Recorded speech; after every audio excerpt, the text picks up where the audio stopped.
Welcome to దృశ్యం news.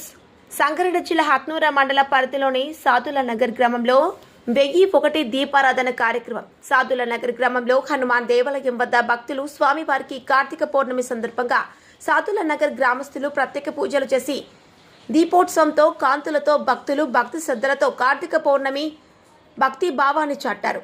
ఈసారి సందర్భంగా పలువురు మాట్లాడుతూ ప్రతి సంవత్సరం కార్తీక పౌర్ణమి పురస్కరించుకొని హనుమాన్ మందిరం వద్ద దీపాలు వెలిగించడం జరుగుతుందని గ్రామస్తులు సంతోషాన్ని వ్యక్తం చేశారు. సంగారెడ్డి డిస్ట్రిక్ట్ బి శామల్ దృశ్యం న్యూస్, సంగారెడ్డి జిల్లా.